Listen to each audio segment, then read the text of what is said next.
you come from. In Nigeria today, they cannot forget Oshoba, whether military or civilian. He has paid his dues. How best to celebrate a political icon and hero at 83, if not to wish him long life as he continues to contribute to national developments? Matthew Showme, OGTV News. We also congratulate Chief Olusegun Oshoba on his 83rd birthday. Federal government approves 400 billion naira for poverty reduction scheme. These and more after the break. One of the reasons why I started Munira, I wanted to make people feel good about what they were. I lost my dad in 2008. The day when the man died, I don't want to remember. School fees called the adults. Things no called go for me too. My journey with MTN started in 2014. I remember the night I told my mom I had gotten the scholarship. It was midnight. I went to the room, I woke her up and I said, I've gotten a scholarship. So happy. Neighbor week. The tagline for the YEDP program was Turn It Up. The funding has helped me turn my dream on. My ambition is to be successful, impact lives, and generally just make people happy.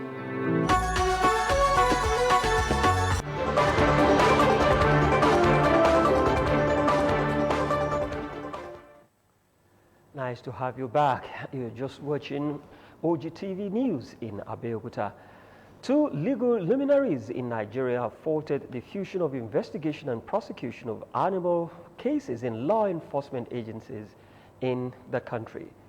The State Attorney General and Commissioner for Justice Oluwashina Ogungbade SAN and Abiodun Olatunji SAN, while speaking at the 24th annual lecture of the Nigerian Bar Association Ijebu-Ode branch in Erunwo, said courts will continue to be misled if the situation persists.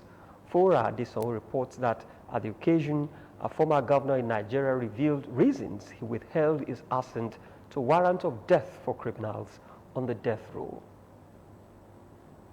Call it a 3-in-1 occasion. You might not be wrong after all. It was a melting point between the bench, the bar, and the town. Guest lecturer, the Attorney General of Ogun State, Oluwashina Ogungbade SAN, represented by a legal advisor to the governor of Ogun State, Okpe Owotumi, says most criminal laws in Nigeria require rejig and update. The strict standards of criminal justice sometimes will set a criminal free, like he did that man. And on some sad occasions, criminal justice will condemn the innocent. This is why criminal justice is critical. This is why today's topic cannot be overemphasized. Abiodun Olatunji SAN agrees, stressing that the Nigerian judicial officers and witnesses need independent protection and commensurate remuneration. There is no sit back again. We need to participate in politics. We need to have a leader that is willing to carry out the changes that is being enumerated. We need to have an amendment to our constitution. Former governor of Ogun State, Otunba Gbenga Daniel, also agrees, saying most of the investigations from his recent experiences are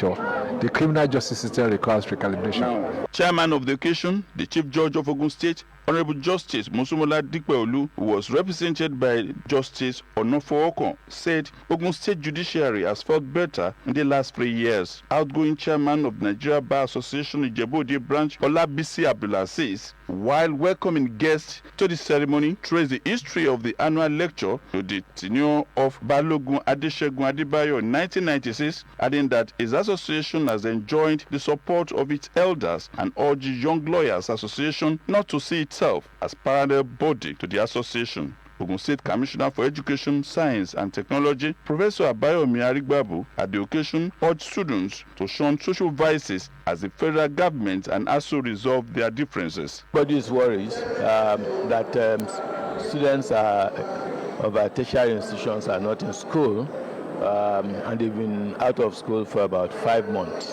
But the only consolation is that we can see some efforts by the government, particularly the federal government. Former Governor of Ogun State, Otunba Gbenga Daniel, Senator representing Ogun East, Senator Lekan Mustafa, Mr. Abiodun Olatuji SN, and Otunba Dr. Toba Mamora received special awards at the ceremony. High point of the ceremony was the swearing-in of the new executive officers of the Nigerian Bar Association Ijebu-Ode branch, led by Mrs. Stella Ogbonna Adefowora Adesanwo, OGTV News. The National Industrial Court sitting in Abuja has ordered an upward review by the Revenue Mobilization and Fiscal Commission of the salaries and allowances of judicial officers in the country with immediate effect. Delivering the judgment in a suit seeking to increase the salaries and allowances of judicial officers filed by Sebastian, Honorable Justice Osatoheme Obaseki Osage held that given the current social economic realities, both locally and globally, salaries of judicial officers are not only low but embarrassing. The court pegged from 10 million naira to 7 million naira as monthly salaries for different levels of judicial officers in the country. The court also held that the failure of concerned authorities to review the salaries of judicial officers since 2008 is unconstitutional, and therefore ordered the Attorney General of the Federation, who is the third defendant in the matter, to ensure that judgment is enforced. The Oyo State Chief Judge, Justice Munta Bibola, has constituted a 7-man panel to investigate the allegations leveled against the Deputy Governor, Rauf Olaniyan, by the State House of Assembly. This is contained in a statement by Mrs. Comfort Udo, the Information Officer, Oyo State High Court in Ibadan. The House of Assembly had in June directed Abimbola to constitute a panel to investigate Olaniyan. The Assembly had served the Deputy Governor with a notice of impeachment over alleged gross misconduct, abuse of office, financial recklessness, among others. Abimbola said he constituted the panel by virtue of the power conferred on him by Section 188(5) of the 1999 Constitution. He said that the delay in inaugurating members of the panel was due to the pending suit against the impeachment of Olaniyan, in which judgment was delivered on Thursday. Olaniyan had, through his counsel, Afolabi Fashanu, SAN, dragged the House to court over the impeachment move against him by the lawmakers. The federal government has approved the sum of 400 billion naira under the National Poverty Reduction and Growth Strategy, NPRGS. This will cover certain welfare schemes, which include the Government Enterprise and Empowerment Program, conditional cash transfer, farmer money, and market money. The approval for 2022 was made known by the Governor of Nasarawa State, Abdullah.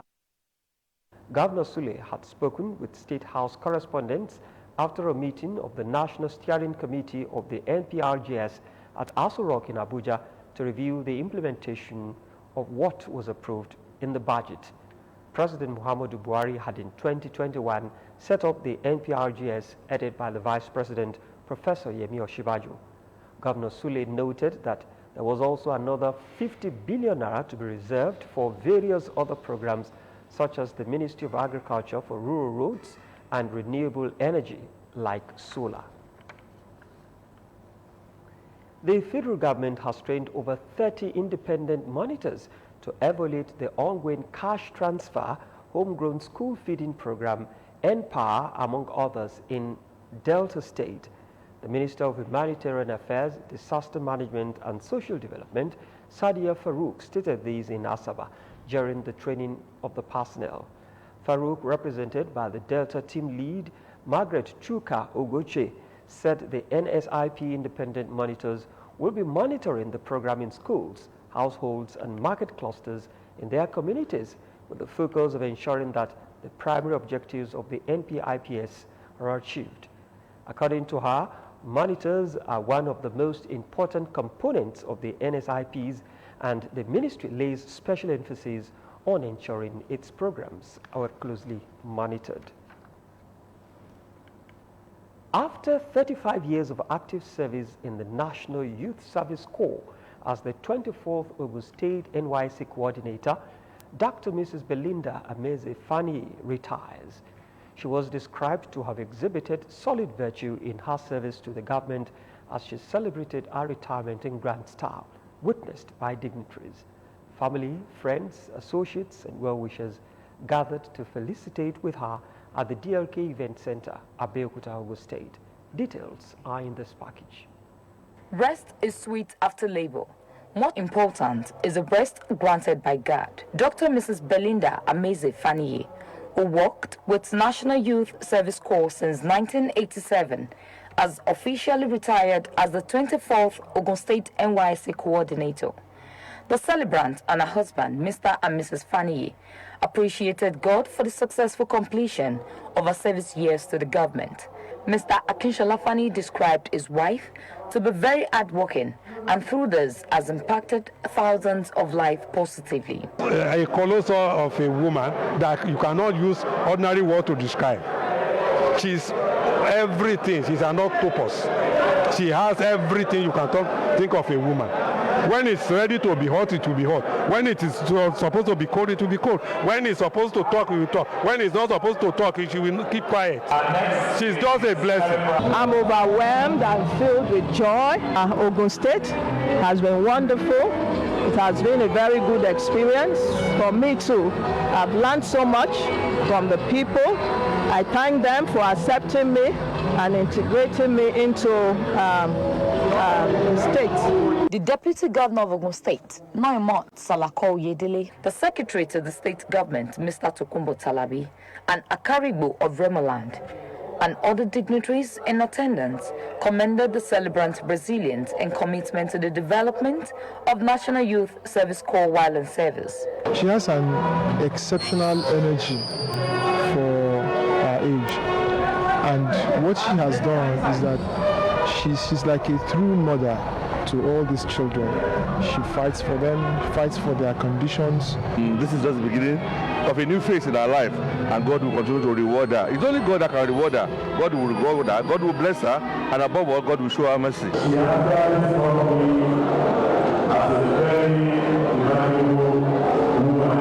The Ogun State NYSC coordinator, Mrs. Winfred Shupeka, described the celebrant to be highly passionate and determined in her duties during her time in service. It's somebody that is motivated by passion.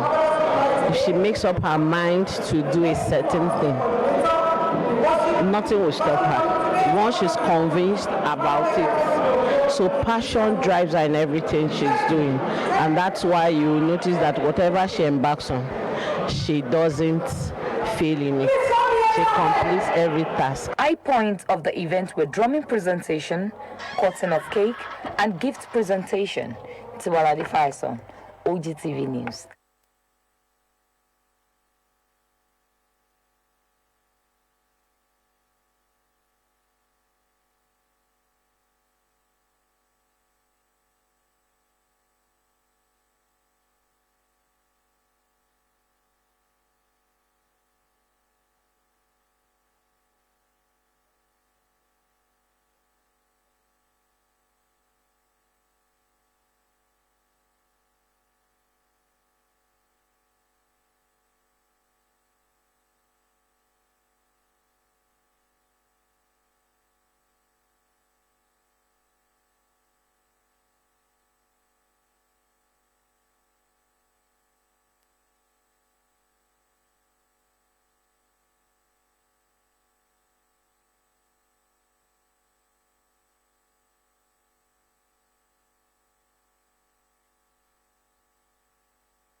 You're still watching the OGTV News, and we're now being joined by the resident electoral commissioner for Osun State, Professor Abdulganiyu Raji, for more update on Saturday's governorship election.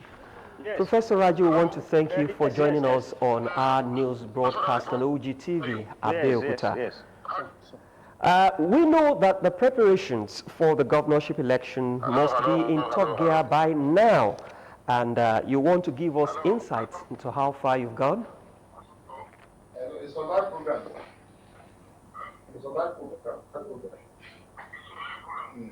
Hello, Professor Raji. I hope you can get me. Yes. Are you hearing me? Yes, I can hear you. We know that the preparations for the governorship polls in Osun State by now must be in top gear. What is the update now? Yeah, thank you very much. As of now, we are ready to go, fully prepared for the election. We are at the 13th stage of the 14 steps that we need to go through for election, the 14th one being the election proper. All necessary preparations have been done, training, primaries, advocacy, sensitization, voter education, and we have received all the non-sensitive materials. They are the local government. We have also sent the sensitive materials. They have been moved to local government. They have been batched. All the racks have opened. That's the registration area camp, where the ad hoc staff would stay overnight for onward movement to the polling unit very early in the morning by 6 a.m. So all the racks have opened. They are there. And so we are just waiting for the day to break, such that the election will start properly. You talked about the sensitive materials. What is the logistics like in terms of security and human resources? Well, the materials were moved to the local government under very heavy security. We had no issue, no problem. We achieved this within 4 hours. Around 2 p.m. yesterday. By 6 p.m., the last vehicle left the office, and by 8 p.m., we got information that all the local governments were in receipt of all the materials. So we had no issue at all. Nobody waylaid us on the road. We did not hear of any violence or any hijacking of our materials. Now, we've also seen that the bimodal voter accreditation system was tested in some areas. Yes. Will these systems being used for Saturday's election in Osun State as well? Well, thank you very much. Even in Osun State here, we did mock accreditation using the beavers last week. At 6 local governments, 12 polling units. The people came out to test their cards and the veracity of their registration. And it was a very successful exercise. So none of the beavers that we used failed. The exercise ran from 8 a.m. till 2 p.m. at all these 12 polling units, which cut across 6 local government areas.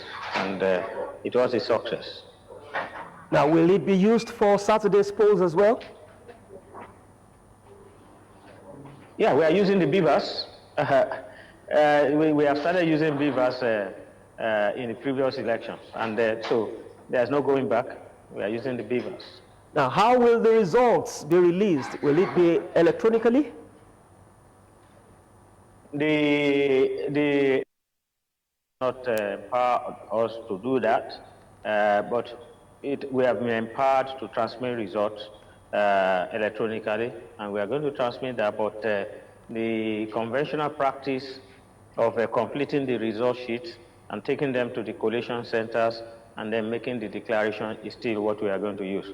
However, we are going to have the electronic copies of all the results, including the scanned copy of all the result sheets. And you can go to our portal where the INEC result viewing, which we call the IREC, INEC electionresults.ng, and you can monitor the election, the progression of the election real time. Now, can you just give us the update on accreditation for journalists and monitors, as well as those who will be on ground to cover this election? Thank you very much. We opened the tables for such accreditation since Wednesday morning, and it's still running till this evening. So it's ongoing, and most of them have been accredited. In fact, the table has no more visitor, so nearly all of them have been accredited, except those who have chosen not to come by now, but we are still there. Now, just few hours to go. Can INEC assure of a transparent poll for Saturday's Guba polls in Osun? With all I have said, you can see that we have been transparent enough. We have made everything, all processes. You can confirm from all the party agents and the party chieftains. We have been very, very transparent in our activities, and that is why we are having an itch-free exercise. All our processes, we have never had any issue with them. Even when the sensitive materials came, before we even opened the trucks at all, we made sure that all the party agents and then the chairman of IPAC were there to see the arrival, witness the arrival of the materials. And by the time we wanted to start distributing the materials to local government, they were there. And we gave them the list of the materials, and they confirmed these materials for each of the local governments before the materials were conveyed to those local government areas. So I think that's part of our level of transparency. Well, Professor Ganiu, we want to thank you very much for joining us on OGTV News to give us the update on the Guba polls slated for Saturday, July 16 in Osun State. Thank you very much. Thank you. Thank you very much. Thank you. You're still watching the OGTV News, and at the mention of Professor Wole Soyinka, what comes to mind is his array of literature books which earned him the little wonder. He was awarded the Nobel Laureate for Literature in 1980, the first African author to be so honored. Glimpses this week takes a look at the life of the Master of Letters as he clocks 88. Bumi Hadigu is our guide.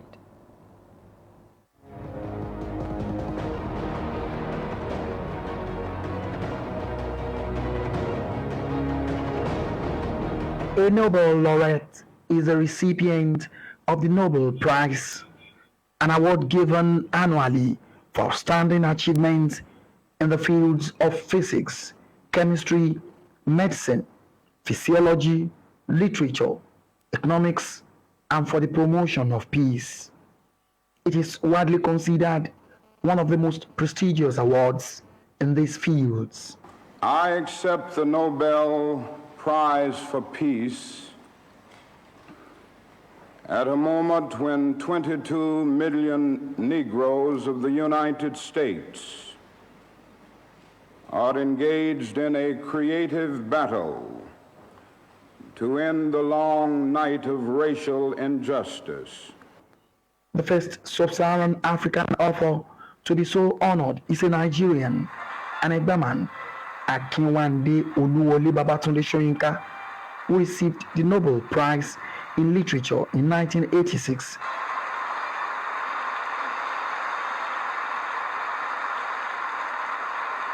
His background, upbringing, and education have given him unusual conditions for a literary career. He has his roots in the Yoruba people's myths, rites, and cultural patterns, which in their turn have historical links to the Mediterranean region. Through his education in his native land and in Europe, he has also acquired deep familiarity with Western culture. I ask you, as Skip did at the start, to give it up tonight for my good friend, the actor, autobiographer, bon vivant, cosmopolitan, critic, director, dramatist, essayist, filmmaker, Nobel laureate, novelist, enophile, poet, and political activist, the Yoruba, the Nigerian, the African, Wale Soyinka.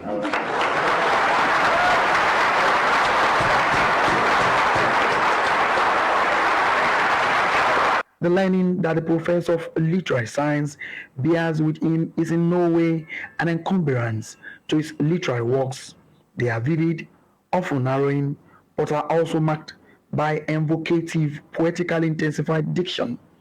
Soyinka has been characterized as one of the finest poetical playwrights that have written in English. His life, at the same time, is somehow literary, as he has been married 3 times and divorced twice. He has 8 children from his 3 marriages and 2 other daughters. Happy birthday to Professor Wale Soyinka as he clocks 88.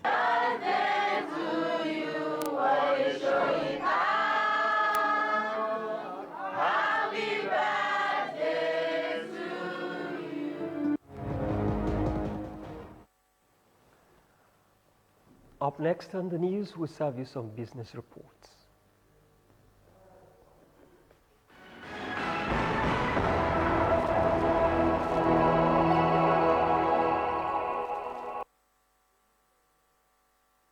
Welcome to the business segment of the news. Nigeria's inflation rate in the month of June 2022 surged further to 18.6% compared to 17.71% recorded in the previous month. This is according to the recently released Consumer Price Index report for the month of June 2022 by the National Bureau of Statistics, NBS. Nigeria's inflation rate climbed to its highest level in 5 years and the 5th consecutive monthly rise. The last time the inflation rate in Nigeria touched the 18.6% ceiling was January 2017, when it stood at 18.72%. On month-on-month basis, the inflation rate increased to 1.82% in June 2022. This is 0.03% higher than the rate recorded in May 2022. The 36 states of the Federation parted with a sum of 21.62 billion naira as external debt deductions in the first quarter of 2022, an increase of 31.5% from 16.44 billion naira deducted in the corresponding period of 2021. This is according to data extracted from the Federal Account Allocation Committee report released by the National Bureau of Statistics, NBS. Lagos with 7.27 billion naira, Kaduna with 2.26 billion naira, and Cross River with 1.36 billion naira recorded the highest deductions in Q1 of 2022, as total of 2.18 trillion naira was shared amongst the different levels of government and various revenue-generating units between January and March 2022. The Debt Management Office has denied reports alleging that Nigeria failed the World Bank disclosure rule, stating that no such publication by the World Bank exists. The DMO disclosed this in a statement where it claimed that Nigeria is one of the only countries that has imbibed the principle of transparency in public debt. The statement by the Patience Onia-led DMO is a direct response to recent media reports, which indicated that the World Bank accused Nigeria of failure to publish its annual borrowing plans. That's the size of the business segment of the news. The rest of the bulletin continues.